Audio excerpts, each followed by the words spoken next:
Hey everybody, it's Mike Sullivan with Born to Shine. Today we have a rock star for our podcast today. His name is Dr. Howell, and he is the superintendent and the principal at Somerville Elementary School. And you know what, Dr. Howell, Tuolumne, California? Tuolumne, California, the most beautiful place in, I think, the state, It, honestly. yeah, One of it's the, gorgeous. It is. Well, thank you so much, Dr. Howell, for carving out some time with us and to be with us today. So thanks for being on the show. of course, absolute pleasure.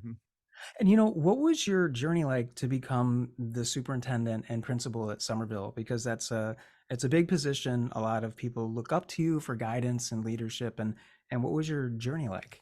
That's a super good question. And I like to say, kind of in the brief bio sketch to others, I like to say that I'm an accidental administrator. It wasn't something that I chose. It wasn't something that I even really esteemed to. It's something that almost chose me.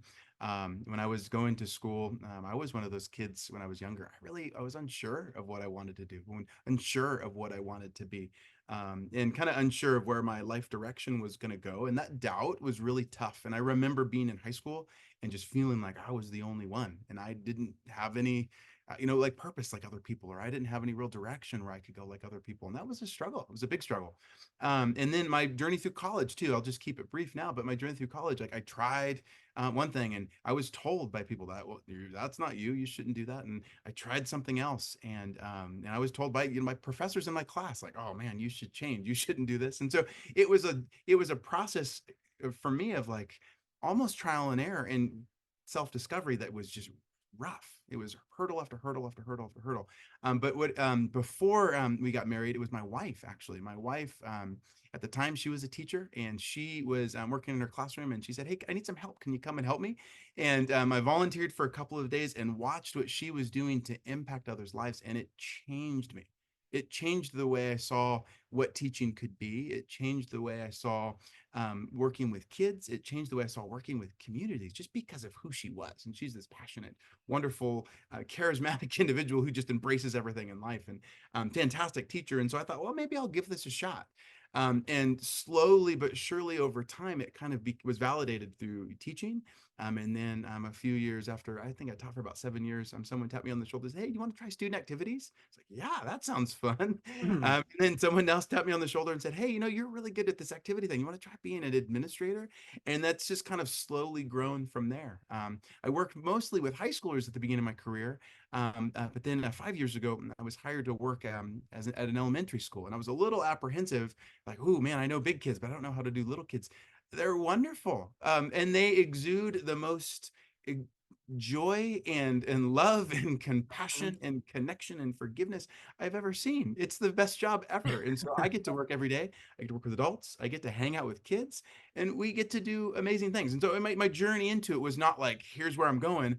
It was a process of like, oh, this is what it means to connect with people. Mm, This is what it means to love people. This mm. is what it means to care with intention for people and ensure that, they have what they need to get, to where they should go in life. So it's been fun. And being what I do now, it's just it's such a privilege because again, I get to work with kids and adults every day. How fun is that? It's amazing. So Yeah, that's amazing. It's so true. It's the best of both worlds because then you have the admin, the teachers, parents, adults, and then you've got the kiddos exuding all that passion and joy and love and forgiveness and all those really meaningful and profound qualities, really. So that's absolutely. awesome. And then when you were K8 maybe because your school is pre-K, right, to Mhm. eight. When Mhm. you were around that age, was there anything that you struggled with that was kind of a challenge, like most of us have, that maybe you went through? Yeah, and so I was the kid when I was younger. I was the kid who was friends with everyone, but who felt like he was friends with no. Mm, And that's kind of what played into that doubt in myself when I was in high school. But I was friends with every single kid, and I could be out there playing basketball or football or on the playground doing your thing, but always felt the sense of like, well, who am I and where do I belong and where do I mm, fit? My parents were wonderful people, very active in our church. My mom was a children's pastor, and her dad actually he was a pastor. He was a pastor for over 60 years. It's really just this strong personality and very huge presence. And I never really felt like I knew where I fit. And so I think my younger years was this very huge sense of struggling with again able to be friends with everyone, but really not sure. of who I was and how I could connect and where I could be, an influence, and even simple as just being friends with other people. So that has become and kind of been turned into my real mission in the work that I do as a public educator now, is because I see and I want to show every single kid how important they are, how valuable they are, how they are an important part of our school community, how they have place, how you're not just a student in a class. You have a name and you have your own identity and you have your own uniqueness, and that makes our school better. That makes your class better. That makes what we do as a whole community better, and we want you to be here. And so I'm really intentional about getting very close on kids levels and just making sure that I look them in the eye and say, I care about you. I'm glad that you're here. You are important, and no matter what you're going through, you have a place here. And even kind of in that, especially through the administrative side of things, because you have to do school discipline, and kids get in Hmm. trouble. Hmm. It's talking with kids, even when they're very young, about we make bad decisions sometimes, and that's okay, because the Mm. next one is going to be different. Right. And you made a mistake, and that's okay, because we're going to make a different decision. And with parents now in my current role, assuring them all Hmm. kids do Hmm. silly things. All Yeah. boys, they act like boys, and they break and they they do things that we don't want them to do. Right. And that's part of life. It's a part of growing up. It doesn't mean that that's who you are. Right. Your identity is not defined by those things, and you can change. And we are going to be a place where we are going to be a part of that process with you.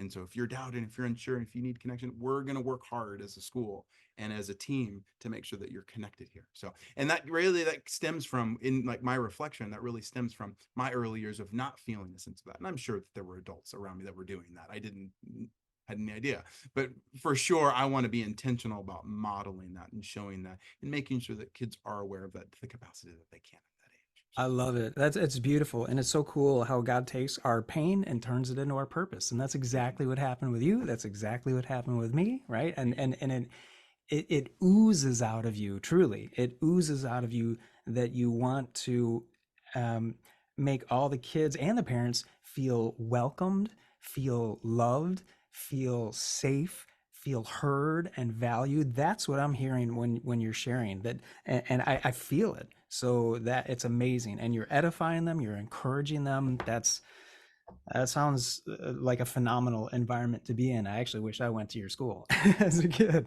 So no, that was awesome. cool. And the third question would be, what are you noticing that? And you kind of explained that, but I'm wondering if there's anything else that's working well within your school as the school leader to support your kiddos and probably the staff too with their emotional and mental health. And it sounds like Mhm. you're doing a lot of that already. And I think that we've learned as as school systems, we've learned a lot about that over the last, I would say, just 4 or 5 years. Hmm.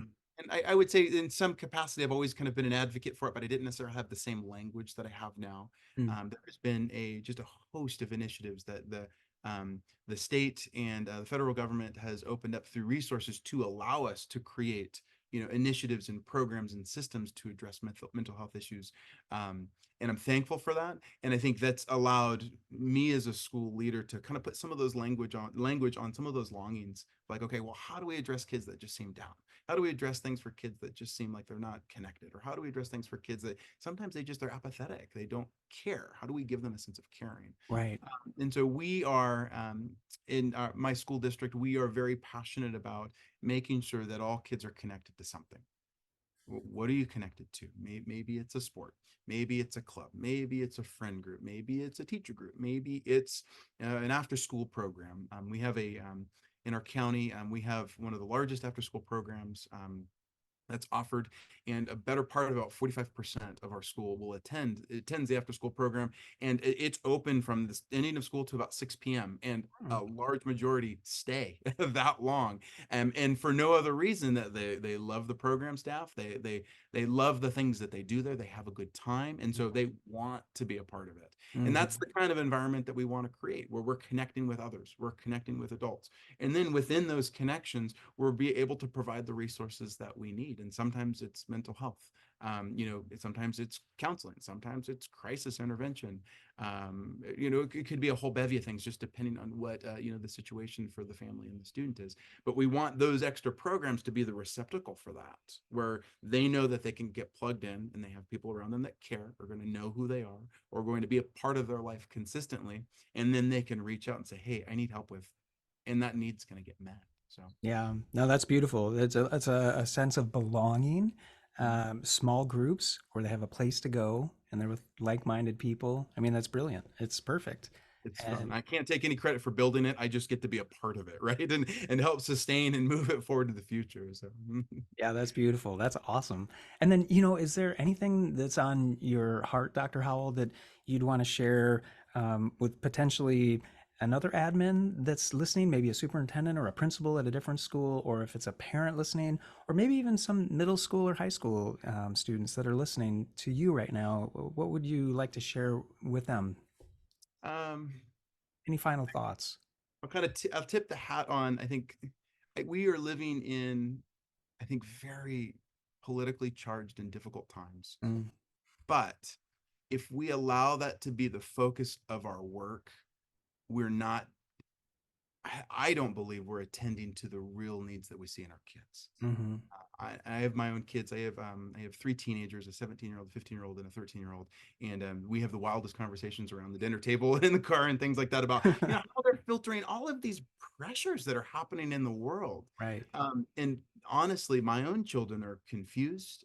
They don't necessarily understand, and they're a little bit frustrated that adults right now are just having such a hard time with everything that's going on in the world.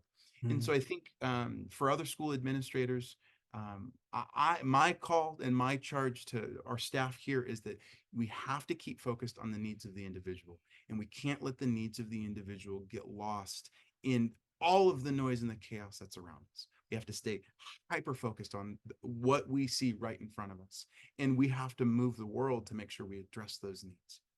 And then I think as a sideline, kind of as to open the door a little bit to parents, is that's our calling as school leaders. And I know more school leaders that are kind of have that calling and have that focus than others. We don't want to propagate these hyper agendas. We want to focus on helping kids. And that becomes so tangible when we look at the needs of the individual. And we don't, I personally, I don't, and many others that I know aren't trying to form and shape and direct in other ways. We're trying to meet that need because we know if we meet the need, that's going to give kids a solid foundation to stand on, and on that solid foundation, that's where they're going to be able to connect to their friends, to their peers, to their teachers, to maybe even their family, or others in the community, because then they'll understand better who they are, and then they can start to walk forward and move forward. So I think that's my charge. And I think it's a big charge because it's tiring, and it's difficult. You got, maybe some of our bigger schools in California, thousands upon thousands of kids, and to focus on the individual needs. I mean, that's intimidating, but that's really what we have to do. What does each individual need in order to be as successful as they can in life? So yeah, I love that. Dr. Howell, thank you so much for carving out some time with us today. you're welcome. It's been an honor and a privilege, and I appreciate it. Thank you.